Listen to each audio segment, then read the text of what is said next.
How does white supremacy permeate our online spaces? That's what Laura Palumbo and Mo Lewis at the National Sexual Violence Resource Center are tackling in this year's Sexual Assault Awareness and Prevention campaign, Building Safe Online Spaces Together. You're listening to PreventConnect, the podcast where we bring voices together across the movement to end sexual violence to give you the tools you need to effectively practice primary prevention in your daily life and at work. My co-host Ashleigh Klein-Jimenez and I sat down with the creators of the National 2022 SAAM campaign to talk about what we don't hear in the conversation about online safety and their plan to help preventionists and practitioners flip the script on online consent. I'm Janae Sargent, and this is PreventConnect.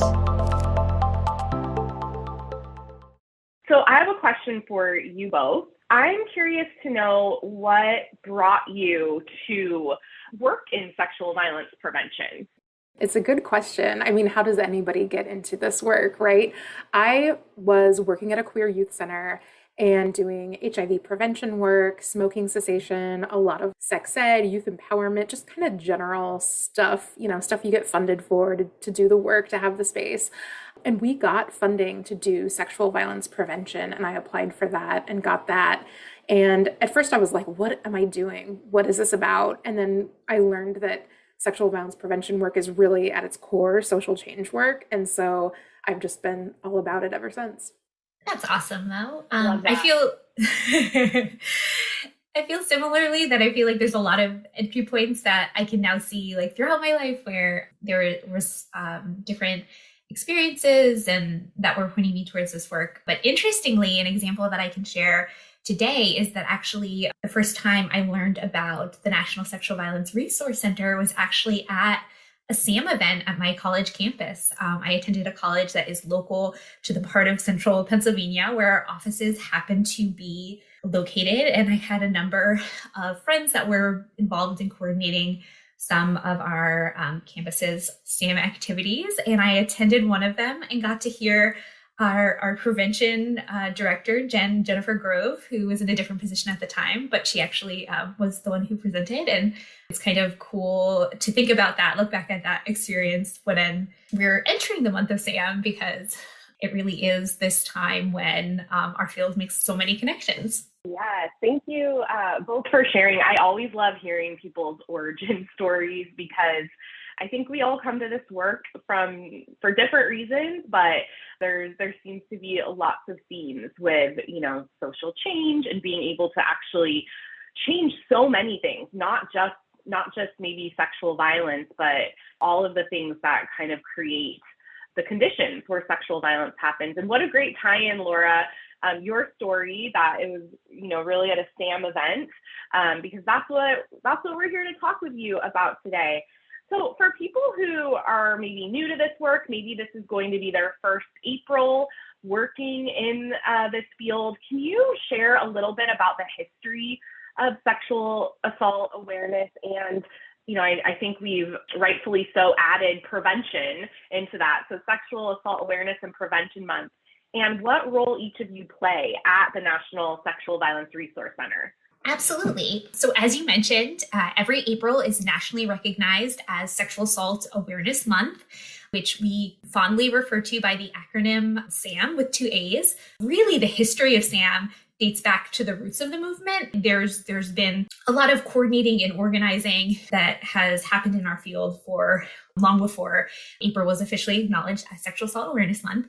And way back in the day, NSVRC and our partners at the Resource Sharing Project were just actually involved in kind of pulling coalitions and groups that were involved in all of these different awareness activities and events to identify a unified color, symbol, and month. And so the big color that is something that you'll see a lot of during SAAM, but in general symbolizes sexual violence prevention, is the color teal. And at NSVRC, we try and create resources and materials that make it easier for individuals and communities to get involved in SAAM, to participate, so that they don't have to start from scratch if they want to be involved in raising awareness and different prevention activities. So our communications team works on all of those materials that include educational information, as well as visuals, content for social media, posters, fact sheets.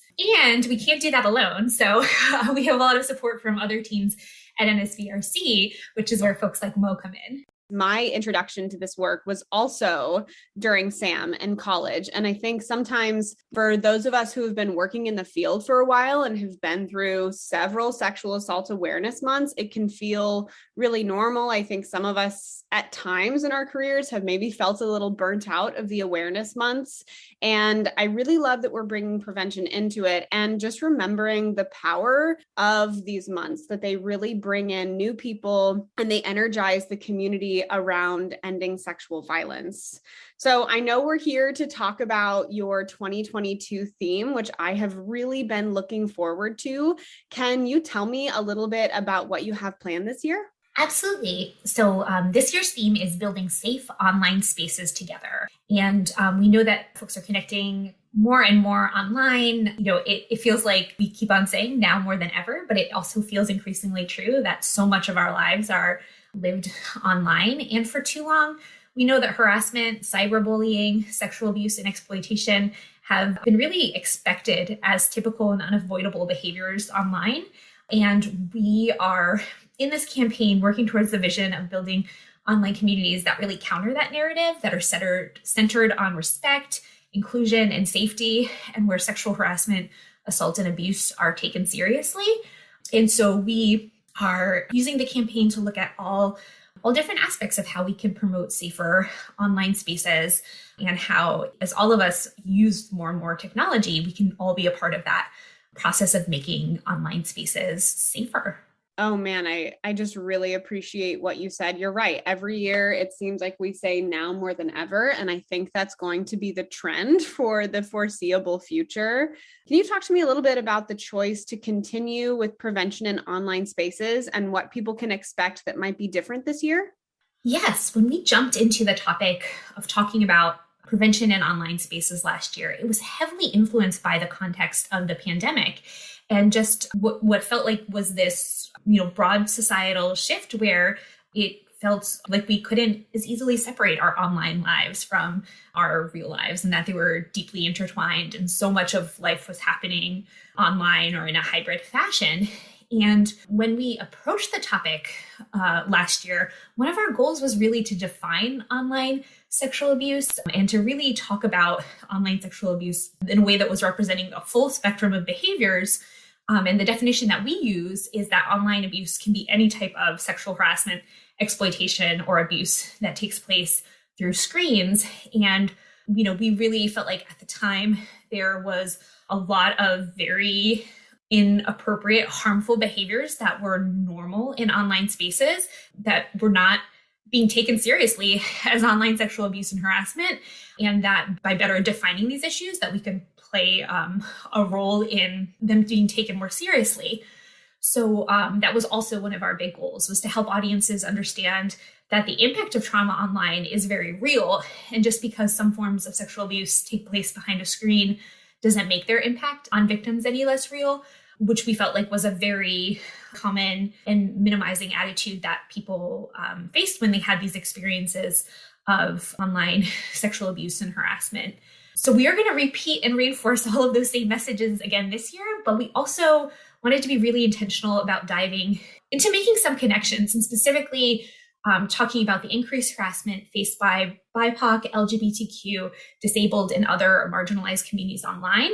And although we were talking so much about safe and respectful places last year, this year we wanted to really uplift inclusion as a foundation of building safe and respectful online spaces, because we know that the inequalities that we see in our society only amplify harassment and abuse that happens online. At NSVRC, we're really into messaging and kind of the art and science of how we can communicate more effectively about sexual harassment, assault, and abuse, and how we can talk about prevention and what messages resonate with different audiences, kind of being able to learn as we go. So this year, we're also having this opportunity to test new messages and visuals, to try new and modified strategies and incorporate feedback from last year's campaign, which for us is a really valuable learning experience. And of course, we want to be able to share those lessons learned with our partners in the field as well. I keep hearing what you said about needing to focus on inclusion and on BIPOC and LGBTQ and marginalized survivors when we're creating online safer spaces. Because, we know the foundations of this movement, whenever there's something new, culture, especially in the United States, really tends to focus on a white, able-bodied, cisgender identity and experience. Can you tell me a little bit about that conversation and how it came to be that you all at NSVRC said this is something we really need to prioritize this year? Interestingly, some of what felt really powerful about last year's campaign is, in addition to the resources that we had prepared and created, there was also a really rich national dialogue that was happening about online hate and harassment. That it was something that we were hearing a lot of organizations talk about last spring. And I remember, as we were preparing for our last April's campaign, the Anti-Defamation League was putting out their annual survey of online hate and harassment.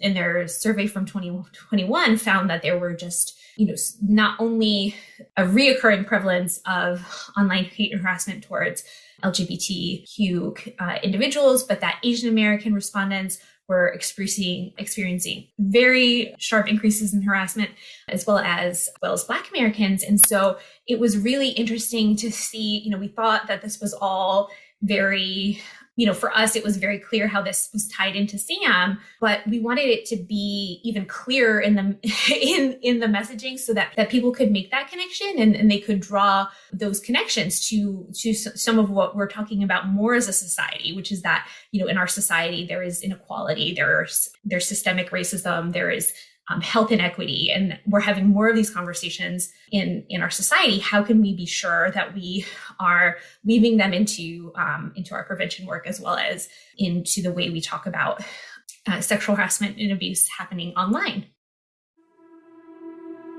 PreventConnect is taking this conversation even further on our social media, and we want you to be a part of the discussion. Join in on the conversation on our Facebook, Twitter, and Instagram, where we're posting excerpts from this podcast and so many more, and asking experts, practitioners, and followers like you to share your stories and ideas. Search PreventConnect on your social media platforms to get involved.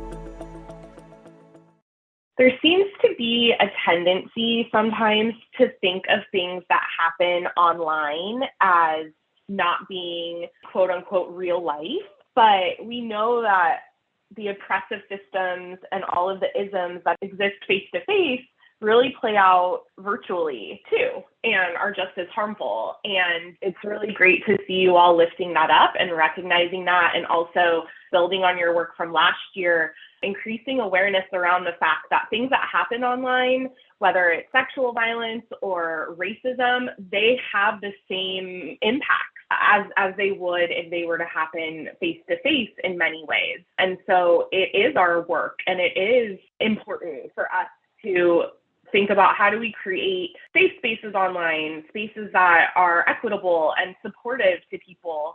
And so it's really great to see you kind of build on this theme. So I wanted to ask you, when we talk about online spaces and what the pandemic did to how we all engage in and interact with online spaces, virtual communities have come to mean a lot of different things. And so I'm wondering if you could define what you all mean when you reference online spaces when we're talking about these issues. Yes. So again, we really do feel like that the pandemic has had a significant influence in breaking down the in many ways false walls that we were making between the online world and real life. And I know that for as someone who identifies as an older millennial, for me, for most of my life, online spaces didn't feel like real life. But I do know that for different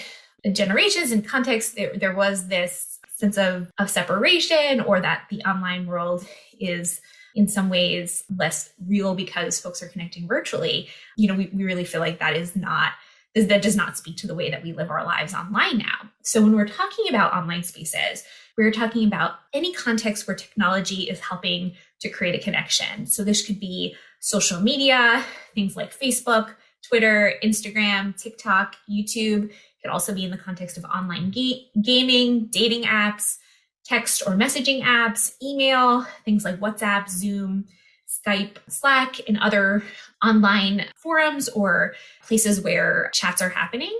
And that's by no means the end of the list. What comes to mind for you, Mo? Oh, I'm part of a couple of book clubs that meet online, and then they also have a Discord server where people will kind of talk and chat in between meetings, which is really fun. And I'm also part of a really active Slack group that's all people who live in the same city as me, but we chat together and discuss local politics. We share our Wordle scores. We'll even get together to like sync up a movie or TV show and watch together. And just those examples make me think a lot about how I think, especially during this pandemic, I've just really been enjoying and noticing the ways that we can kind of switch back and forth from this in-person connection to a virtual connection and have it be something that's just a regular component of the connection instead of something that's like totally separate, if that makes sense. It really does. And I think that I really appreciate you both highlighting that there isn't a separation. Virtual connection is connection. And, I think that that's what people use sometimes to minimize harm that happens online, is that, it's not that big of a deal because it's happening online, when virtual spaces are so ingrained in our everyday lives. And there's so many amazing things that happen virtually. And you both, named a few that are important to your lives. And, every day I see people that are organizing using virtual platforms, or people who are advancing their education or making connections or finding healing. And online spaces, I think, are such an integral part to the way that we live and the way that we engage in prevention. Laura, you had mentioned earlier that respect, inclusion, and safety are some of the values and skills that you all are really wanting to support. And I'm wondering if there are any additional skills that NSVRC in this campaign is really wanting to see people build as we navigate online spaces and continue to, really use them to make connections and create full lives. Yes, there's a number of resources that we've developed to try and emphasize some of the values and skills that we think are a part of that goal of online communities that value respect, inclusion, and safety. And one of the big ones is practicing digital consent and really normalizing consent in everyday interactions, whether that be in virtual life or in person. And whether, it's sharing a photo, getting the consent of friends who appear in the photo, asking for permission before tagging friends, all of these ways where we can reinforce those everyday consent skills in the ways that we connect online. And then we're also talking a lot about skills for intervening when we see harmful content and behaviors online, and steps that individuals can take if, you see a really problematic comment that no one has responded to or addressed, or if you're witnessing someone being mistreated in an online space, equipping folks to feel they can take action and intervene in those situations, as well as keeping kids safe online. So information for parents as well as for other supportive adults on how they can be looking out for the safety of children and young people in online spaces. And I'd love to hear some examples from Mo as well. Oh, I have examples. I think a lot of times we can promote these values and skills, and then also it's really important to almost back up a little bit too and look at, like, before we even get online, what are we doing to promote equitable access to technology? That's a big thing we've seen during this pandemic that's always existed, but I think was not, the people who didn't know, and we thought everything's cool, everybody has access to stuff. People don't all have access to stuff. So thinking about things like, what is the internet speed that's available for folks? I know, Ashleigh, you live in a more rural area, and so there's always the tweaks that you're doing to, like, make sure your internet speed is good enough to do a thing like this podcast. but really thinking about how we can help people have access to Wi-Fi, having access to a computer or a phone or a tablet, thinking about people having even a space, a private space to use technology too. And then also thinking about really being intentional in how we're creating online spaces. So, we take a lot of care in putting together maybe a group training or something. We think about how we're going to bring people together in person. And so I think being able to be intentional in those ways we're creating those kind of spaces online can also be really useful in promoting these values and skills. That is such valuable insight. And I already feel my mind going a million miles an hour. We could probably have a whole separate podcast on access to technology and equitable access to technology. I love that you tied in health equity and what we can do to deconstruct systems of oppression in online spaces and in our daily lives that allow people access to online spaces. Before the pandemic, when we thought about online spaces, we really thought about them as youth-centric. And so for me, even though young people that I worked with have been having these conversations for a while, some of the older generations didn't really think this conversation was for them. And so it's been really groundbreaking to pull people in. And I saw a lot come out of that. I'm wondering from you all, especially as you had this deep network of connection across the country, what are some of the things that you saw come out of that campaign in the year that followed? So we knew last year's campaign theme was timely, as April 2021 was just about a year into the pandemic. And in that time, so much of life was happening virtually or in hybrid ways. But we were really excited to see that in addition to our campaign talking about these issues in safe online spaces, that it was also well-timed in terms of a broader national dialogue about issues of online harassment. And so last spring, right before our campaign, Pew Research Center put out a really all-encompassing national study on what some of these experiences of online harassment look like and how prevalent they are. And one of the findings from that was that 41% of Americans have personally been subjected to harassing behavior online, and that an even larger share, 66%, have witnessed these behaviors directed at others. And in addition to that Pew Research study, we also saw a really big study in The Economist on the global state of online violence against women and how just thinking about the issue of violence against women and, in online spaces from a global perspective, there is this, again, it's an extremely high prevalence of these experiences, as well as the Anti-Defamation League's annual study on online hate and harassment. And so it really felt like there was this much broader dialogue happening about we're living our lives online, and the norms that have been established need to change. And that was really cool. And the other example that comes to mind is really around events. Advocates, educators, and communities in a much better position to organize virtual and hybrid events. And it was also really exciting to see that nearly 300 events were hosted through NSVRC's Mobilize platform, which is a website that we use to support communities in planning and hosting SAAM events. And it was really exciting to see that shift as well. Wow, I'm just thinking this is going to be our third SAAM in the pandemic, and that just feels wild to me. I don't know what time means anymore. And, you were talking about how much changed from SAAM 2020 to SAAM 2021. And here we are in 2022, and we've seen so many changes yet again. Obviously, this past year has come with so many ebbs and flows with variants and schools opening back up and then closing again. And as you said, all of our skills around online spaces, hosting and navigating them, changing a lot. I'm curious, how have you all seen online abuse as well as how we respond as preventionists shift over these past couple of years with a focus on online spaces? It's chaotic, right? I'm so glad that you brought this up. It's a lot of change. It's like we're constantly evaluating what can we do? How can we do it?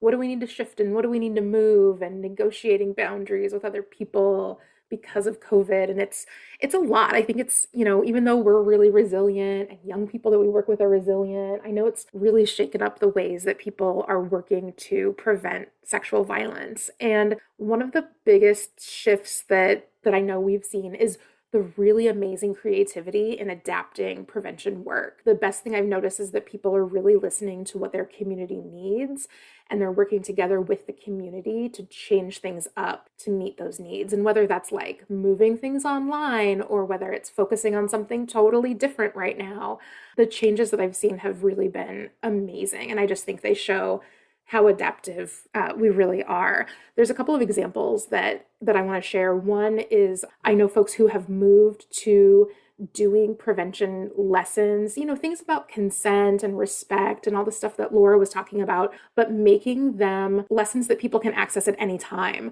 And I learned a new word called asynchronous, which I learned about at the beginning of the pandemic when my niece was doing asynchronous lessons at school. And I was like, what does that mean? I think it's a really good response to the fact that not everyone will have a private space to be on a Zoom meeting. People might not have their own room that they can be in. They might not be free at the same time. And so people have been making these lessons that you can just kind of pick up anytime you have like a free 15 minutes or 30 minutes and still get the same information, and maybe then chat about it asynchronously too. So on like a chat board or a Slack or something. Another example is people doing work at the community level. So not just thinking about individual and relationship level changes about your own attitudes or the way that you interact with somebody else. But this community level work is sometimes more behind the scenes that might be easier to do during these chaotic times when you don't need to get everybody together at the same time. But you can do this work like improving policies and practices, or helping advocate for improvements that will benefit everyone in a certain community. Folks doing work about technology access, like I had mentioned before, equitable access, improving Wi-Fi, all of that kind of stuff. So those are some of the shifts that I've seen that have been just really amazing. I always love examples, and you're completely right. I think thinking back to SAAM of 2020, and especially, the year that followed, virtual spaces felt really reactionary to what was going on in the world. And we always use that term, this is temporary and we'll be back to in person. And to an extent, that's true. But something that I've seen come out of these past couple of years is an ability to be flexible for the community, because some people can't come to in-person events, especially if they're in the evenings and they're taking care of families, or we've seen hybrid really working for people. So we're in this really rad space where we can pick and choose what works for us and our communities moving forward. If you like what you hear, check out other Valor Media podcasts about ending sexual violence and advancing equity. Valor Conversations, a podcast about the collective power to prevent sexual violence in California, or Leadership Moves, a podcast that shares the stories of leaders of color who carry the legacies of those who built the movement to end sexual and domestic violence. You can find both at valor.us or wherever you listen to podcasts.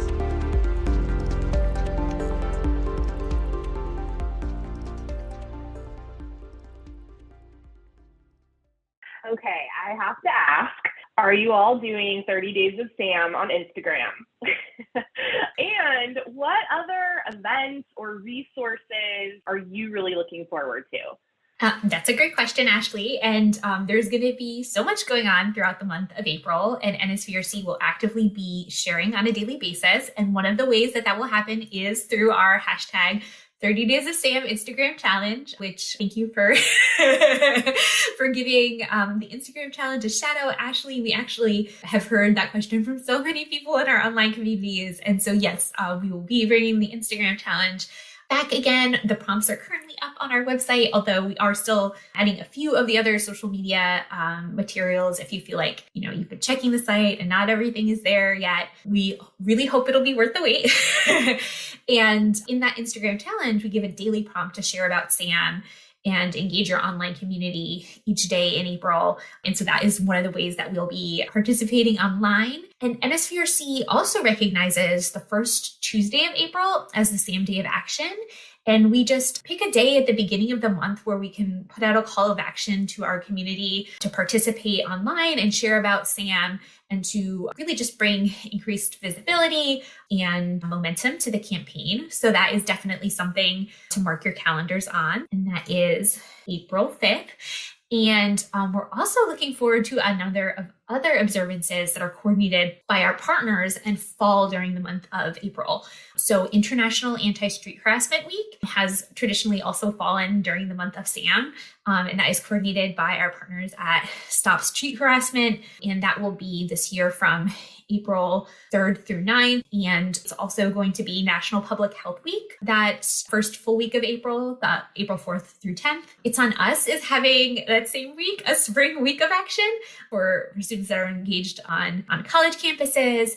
And then one of the things that I personally am always looking forward to is an observance that is towards the end of the month, which is a Denim Day. And this year is going to fall on Wednesday, April 27th. And that is coordinated by our partners at Peace Over Violence, which is shout out to California folks since they're based in LA. And you can learn all about that great campaign and observance on denimday.org.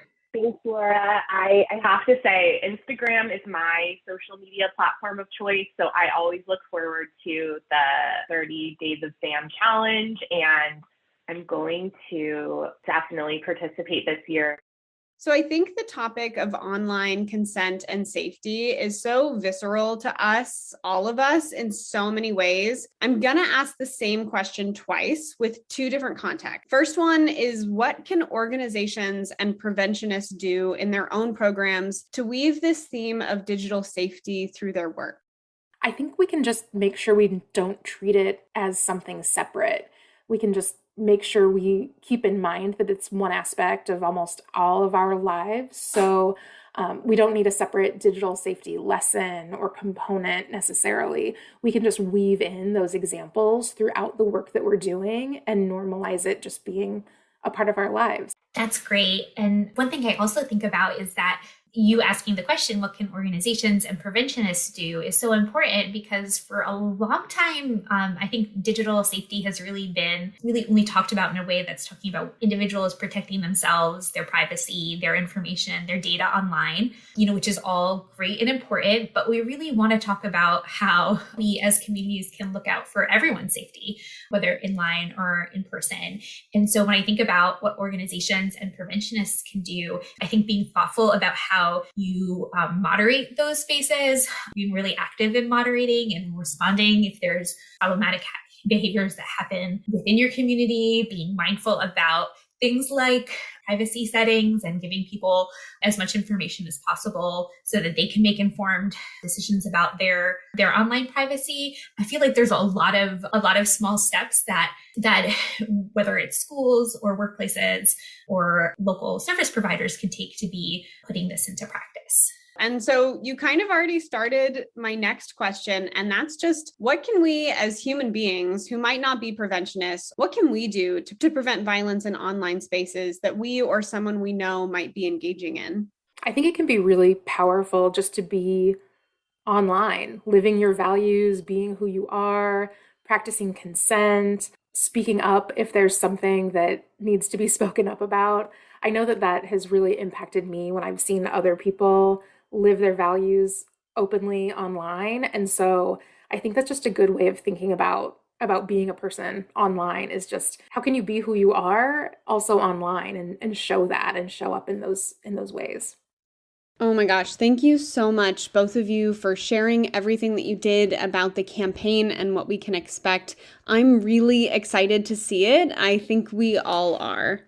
Okay, so at PreventConnect, we're starting this new tradition, and maybe it's because I'm new, maybe it's my own selfish need, but kind of around this idea that we're all such a wealth of knowledge, and we have this really beautiful community that I want to tap into, and I'm sure other people feel that way too. So we're going to go into a couple of rapid fire questions. Is that okay?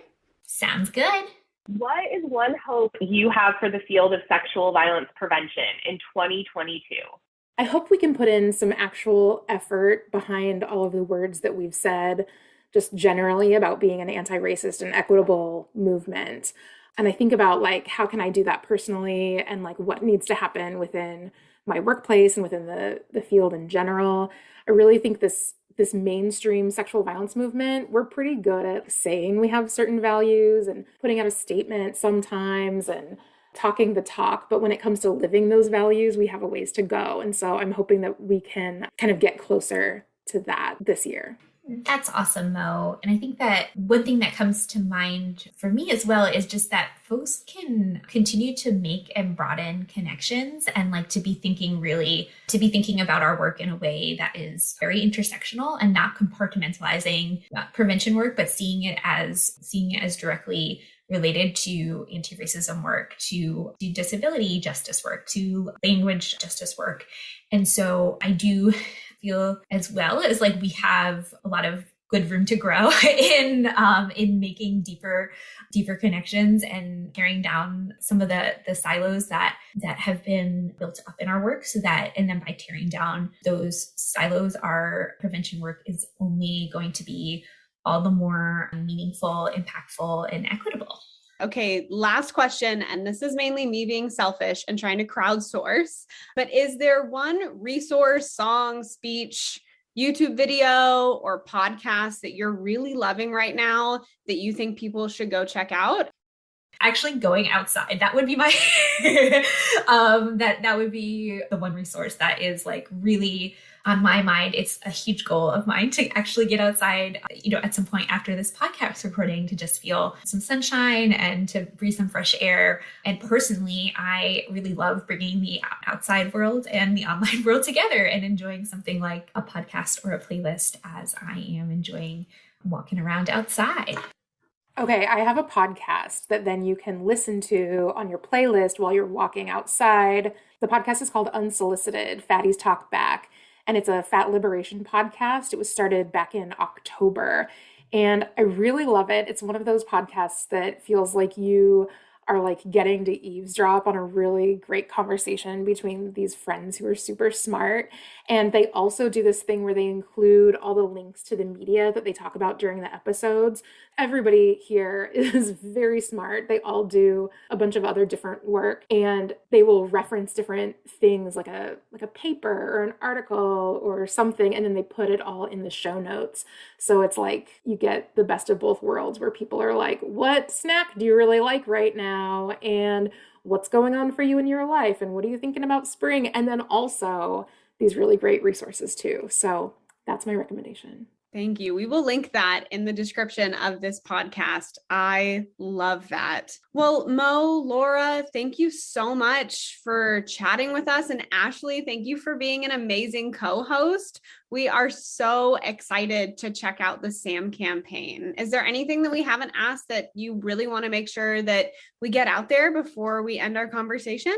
Thank you so much for inviting us to share about Sexual Assault Awareness Month. We are also super excited for this April's campaign. And I think one of the other, we will have some great links to share. You can go to NSVRC's website. If you Google Sexual Assault Awareness Month, it's awesome. We're one of the top hits. And so that's another way that you can find those materials. But I think the one thing that I would just add is that, like, for us at NSVRC, and I know for our partners in the field, like, although we are very super excited for SAAM and how it is this really special time to make those connections and to mobilize and celebrate, to mobilize our communities and to celebrate advocates and survivors. We also feel like it is just like that these resources can be valuable to support your efforts all year round. So hopefully, even if you're listening to this podcast after April, you can check out some of these materials and think about ways that they can serve your work. Thanks for listening. PreventConnect is made possible by Valor US, the Centers for Disease Control, and listeners like you.